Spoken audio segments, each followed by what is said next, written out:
നമ്മൾ ഇന്നത്തെ വീഡിയോ പരിശോധിക്കുന്നത് നമുക്കൊക്കെ ഓരോ ജിമെയിൽ അക്കൗണ്ടുകൾ ഉണ്ടാകും. അധികം ആളുകൾക്കും ഒന്നിൽ കൂടുതൽ ജിമെയിൽ അക്കൗണ്ടുകൾ ഉണ്ടാകും. പലപ്പോഴും ഈ അടുത്ത കാലത്തായിട്ട് ജിമെയിൽ അക്കൗണ്ടുകൾ ഹാക്ക് ചെയ്യപ്പെടുന്നു എന്ന് പല ആളുകളും പറയുന്നുണ്ട്. അപ്പോൾ നമ്മൾ ഓരോ ആവശ്യത്തിന് വേണ്ടി നമ്മൾ ജിമെയിൽ അക്കൗണ്ട് ലോഗിൻ ചെയ്യാറുണ്ട്. നമ്മുടെ ഇൻസ്റ്റാഗ്രാം അക്കൗണ്ട് ലോഗിൻ ചെയ്യണമെന്നുണ്ടെങ്കിൽ ജിമെയിൽ അക്കൗണ്ട് വേണം. ഫേസ്ബുക്ക് അക്കൗണ്ട് ലോഗിൻ ചെയ്യണമെന്നുണ്ടെങ്കിൽ ജിമെയിൽ അക്കൗണ്ട് വേണം. ഇങ്ങനെ ഓരോന്നിനും നമുക്ക് ജിമെയിൽ അക്കൗണ്ട് ആവശ്യമാണ്. എന്നാൽ ജിമെയിൽ അക്കൗണ്ട് ഹാക്ക് ചെയ്യാതിരിക്കാൻ ഇനി പറയുന്ന കാര്യങ്ങൾ നിങ്ങൾ കൃത്യമായി ഫോളോ അപ്പ് ചെയ്യണം.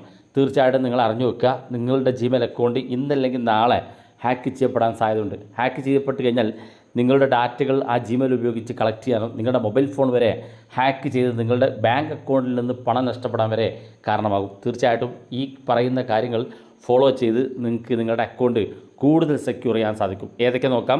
വീഡിയോ മുഴുവനായിട്ട് കാണുക, നിങ്ങളുടെ സുഹൃത്തുക്കൾ കൂടി വീഡിയോ ഷെയർ ചെയ്ത് കൊടുക്കുക. ഒന്നാമതായിട്ട് നമ്മൾ ശ്രദ്ധിക്കേണ്ടത് നമ്മുടെ ജിമെയിൽ അക്കൗണ്ടിൻ്റെ പാസ്വേഡുകൾ 3 മാസത്തിലൊരിക്കൽ നിങ്ങൾ ചേഞ്ച് ചെയ്യുക എന്നുള്ള ഏറ്റവും പ്രധാനപ്പെട്ട കാര്യമാണ്. അത് ജിമെയിലിൻ്റെ കാര്യത്തിൽ മാത്രമല്ല, നിങ്ങളുടെ സോഷ്യൽ മീഡിയ അക്കൗണ്ടുകൾക്കൊക്കെ 3 മാസത്തിലൊരിക്കൽ നിങ്ങൾക്ക് ജിമെയിൽ അക്കൗണ്ടിൻ്റെയും അല്ലെങ്കിൽ സോഷ്യൽ മീഡിയ അക്കൗണ്ടുകളുടെയും പാസ്വേഡ് നിങ്ങൾ ചേഞ്ച് ചെയ്ത് കൊടുക്കണം. അപ്പോൾ നമ്മൾ ആദ്യം തന്നെ ജിമെയിൽ അക്കൗണ്ടിൽ എങ്ങനെ ഈസി ആയിട്ട് പാസ്വേഡ് മാറ്റാമെന്നാണ്. നിങ്ങളുടെ പാസ്വേഡ് അറിയില്ലെങ്കിലും നിങ്ങൾക്ക് വളരെ ഈസി ആയിട്ട് നിങ്ങളുടെ പാസ്വേഡ് മാറ്റാൻ സാധിക്കും. അതെങ്ങനെയാണ് ആദ്യം കാണിച്ചു തരാം. അതിനുശേഷം നിങ്ങളുടെ ജിമെയിൽ അക്കൗണ്ട് ഹാക്ക് ചെയ്യപ്പെടാതിരിക്കാൻ നിങ്ങൾ ശ്രദ്ധിക്കേണ്ട 2 കാര്യം കൂടി പറഞ്ഞു തരാം. അപ്പോൾ അതിനുവേണ്ടി ഞാനിവിടെ ജിമെയിൽ ആപ്പ് ഓപ്പൺ ചെയ്യാണ്. ആദ്യം തന്നെ ജിമെയിൽ ഓപ്പൺ ചെയ്തതിന് ശേഷം ഏറ്റവും മുകളിൽ വലതുഭാഗത്ത് നമ്മുടെ പ്രൊഫൈൽ കാണും. അതിനകത്ത് ക്ലിക്ക് ചെയ്ത് കൊടുക്കുക.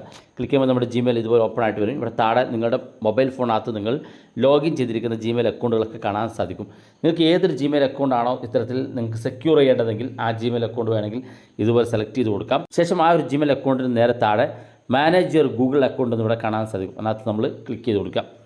ഒന്നാമതായിട്ട് പരിശോധിക്കുക, നമുക്ക് ജിമെയിലിനകത്തുള്ള പാസ്വേഡ് നമുക്കറിയില്ലെങ്കിലും എങ്ങനെയാണ് നമുക്ക് പാസ്വേഡ് ഈസി ആയിട്ട് മാറ്റാം എന്നുള്ളത് ഞാൻ കാണിച്ചു തരാം. ഇവിടെ താഴെ ഭാഗത്തേക്ക് വന്നാൽ ഗൂഗിൾ പാസ്വേഡ് എന്നുള്ള ഓപ്ഷൻ ഇവിടെ കാണാൻ സാധിക്കും. അതിനകത്ത് നമ്മൾ ക്ലിക്ക് ചെയ്ത് കൊടുക്കുക. അവിടെ തന്നെ നിങ്ങൾക്ക് കാണാൻ സാധിക്കും നിങ്ങൾ അവസാനമായിട്ട് പാസ്വേഡ് ചേഞ്ച് ചെയ്ത് എന്നാണെന്ന് അവിടെ കൃത്യമായിട്ട് കാണാൻ സാധിക്കും. അപ്പോൾ നിങ്ങൾ ആ ഒരു പാസ്വേഡ് ഭാഗത്ത് ക്ലിക്ക് ചെയ്യുമ്പോൾ നിങ്ങളുടെ ഫിംഗർ ലോക്ക് അല്ലെങ്കിൽ നിങ്ങളുടെ മൊബൈൽ ഫോണിൻ്റെ ലോക്ക് ചോദിക്കും.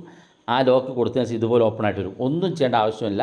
നിങ്ങൾക്ക് നിലവിൽ നിങ്ങളുടെ പാസ്വേഡ് അറിയില്ലെങ്കിൽ നിങ്ങൾ ജസ്റ്റ് കാണാൻ സാധിക്കും ന്യൂ പാസ്വേഡ് എന്ന്. ഇവിടെ നിങ്ങൾ എന്താണോ പാസ്വേഡ് ടൈപ്പ് ചെയ്യണമെങ്കിൽ പുതിയ പാസ്വേഡ് ഇവിടെ ടൈപ്പ് ചെയ്ത് കൊടുക്കുക. ടൈപ്പ് ചെയ്യുമ്പോൾ നിങ്ങൾ ശ്രദ്ധിക്കേണ്ട ഏറ്റവും പ്രധാനപ്പെട്ട കാര്യം ക്യാപിറ്റൽ ലെറ്റർ ഉണ്ടായിരിക്കണം, സ്മോൾ ലെറ്റർ ഉണ്ടായിരിക്കണം, നമ്പറുകൾ ഉണ്ടായിരിക്കണം, അതോടൊപ്പം തന്നെ സിമ്പലുകൾ, അതായത് സ്റ്റാർ, ഹാഷ് തുടങ്ങിയിട്ടുള്ള സിമ്പലുകൾ ഉണ്ടായിരിക്കണം. അപ്പോൾ ഇത്രയും കാര്യങ്ങളൊക്കെ നിങ്ങൾ ഇതിനകത്ത് ഉൾപ്പെടുത്തിയിരിക്കണം. അങ്ങനെ ആകുമ്പോൾ നിങ്ങൾക്ക് കൂടുതൽ സെക്യൂർ ആയിട്ടുള്ള പാസ്വേഡാക്കി മാറ്റാൻ സാധിക്കും. ഇപ്പോൾ ഇവിടെ ന്യൂ പാസ്വേഡ് എന്ന് കാണുന്ന ഭാഗത്ത് നിങ്ങൾ പുതിയ പാസ്വേഡ് ഏതാണെങ്കിൽ അത് ടൈപ്പ് ചെയ്ത് കൊടുക്കുക. ശേഷം താഴെ കാണുന്ന ഭാഗത്ത് കൺഫേം ന്യൂ പാസ്വേഡ് എന്ന് കാണാൻ സാധിക്കും. ഏറ്റവും താഴെ അതിനകത്ത് മുകളിൽ കൊടുത്ത അതേ പാസ്വേഡ് വീണ്ടും ടൈപ്പ് ചെയ്യുക. താഴെ ചേഞ്ച് പാസ്വേഡ് എന്ന് കൊടുത്താൽ മതി. ജസ്റ്റ് ക്ലിക്ക് ചെയ്യുമ്പോൾ തന്നെ നിങ്ങളുടെ പാസ്വേഡ് നിങ്ങൾക്ക് ചേഞ്ച് ചെയ്യാൻ സാധിക്കും. ഇങ്ങനെ ചേഞ്ച് ചെയ്ത് കഴിഞ്ഞാൽ നിങ്ങൾക്ക് നിലവിൽ നിങ്ങളുടെ പാസ്വേഡ് ഏതാണെന്ന് അറിയേണ്ട ആവശ്യമില്ല. ഇവിടെ വെച്ച് വളരെ ഈസി ആയിട്ട് നിങ്ങൾക്ക് പാസ്വേഡ് ചേഞ്ച് ചെയ്യാൻ സാധിക്കും. രണ്ടാമത്തെ കാര്യം നമ്മൾ ശ്രദ്ധിക്കേണ്ടത്, നമ്മൾ ഇതേ ഭാഗത്ത് തന്നെ മുകളിലോട്ട് വരുമ്പോൾ ഇവിടെ കാണാം സെക്യൂരിറ്റി ആൻഡ് സൈൻ എന്നൊരു ഓപ്ഷൻ കാണാൻ സാധിക്കും. അതിനകത്ത് നമ്മൾ ക്ലിക്ക് ചെയ്ത് കൊടുക്കുക. ക്ലിക്ക് ചെയ്യുമ്പോൾ ഇതുപോലെ ഓപ്പൺ ആയിട്ട് വരും. ഇവിടെ നിങ്ങൾ താഴെ ഭാഗത്തേക്ക് വരിക. കുറച്ചധികം താഴെ ഭാഗത്തേക്ക് വരുമ്പോൾ നിങ്ങളെല്ലാവരും 2 സ്റ്റെപ്പ് വെരിഫിക്കേഷൻ ഓൾറെഡി ചെയ്തിട്ടുണ്ടാവും, കാണാൻ സാധിക്കും. ചെയ്തിട്ടില്ലെങ്കിൽ ഇവിടെ ഈ ഗ്രീൻ ബട്ടൺ ആയിരിക്കില്ലേ കാണുന്നത്, അവിടെ നിങ്ങൾ ക്ലിക്ക് ചെയ്ത് നിങ്ങളുടെ മൊബൈൽ നമ്പർ കൊടുക്കുക. മൊബൈൽ നമ്പറിലേക്ക് ഒരു OTP വരും. ആ OTP തിരിച്ചു കൊടുത്ത് നിങ്ങൾക്ക് നിങ്ങളുടെ 2 സ്റ്റെപ്പ് വെരിഫിക്കേഷൻ എനേബിൾ ചെയ്യാൻ സാധിക്കും. ഞാനത് പറയുന്നില്ല, കാരണം എല്ലാവർക്കും അറിയുന്നതാണ്, അധികം ആളുകൾ അത് ചെയ്യുന്നതാണ്. പക്ഷേ നമ്മളിവിടെ കുറച്ച് താഴോട്ട് ഭാഗത്തേക്ക് വരിക. കുറച്ച് താഴെ ഭാഗത്തേക്ക് വരുമ്പോൾ ഇവിടെ കാണാം റിക്കവറി ഫോൺ എന്നുള്ള ഓപ്ഷനും റിക്കവറി ഇമെയിൽ എന്നുള്ള ഓപ്ഷനും കാണാൻ സാധിക്കും.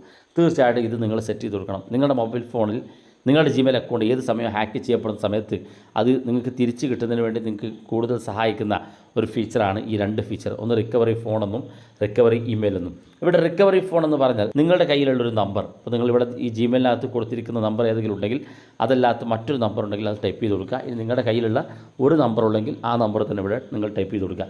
രണ്ടാമത്തെ റിക്കവറി ഇമെയിൽ എന്നാണ്. അത് തീർച്ചയായിട്ടും നിങ്ങൾ മറ്റൊരു ഇമെയിൽ ID ആണ് കൊടുക്കേണ്ടത്. കാരണം ഈ ഒരു മെയിൽ ID ഹാക്ക് ചെയ്യപ്പെട്ട് കഴിഞ്ഞാൽ നിങ്ങൾ ഇവിടെ കൊടുത്തിരിക്കുന്ന ആ മെയിൽ IDയിലേക്ക് OTP വരുത്തിക്കൊണ്ട് നിങ്ങൾക്ക് ഈ അക്കൗണ്ട് തിരിച്ചെടുക്കാൻ സാധിക്കും. അപ്പോൾ നിങ്ങൾക്ക് സ്വന്തമായിട്ട് ഒരു മെയിൽ ID മാത്രം ഉള്ളെങ്കിൽ നിങ്ങളുടെ വീട്ടിലുള്ളതോ നിങ്ങളുടെ വിശ്വസ്തരായിട്ടുള്ള സുഹൃത്തുക്കളുടെയോ മെയിൽ ID ഇവിടെ കൊടുത്താൽ മതി.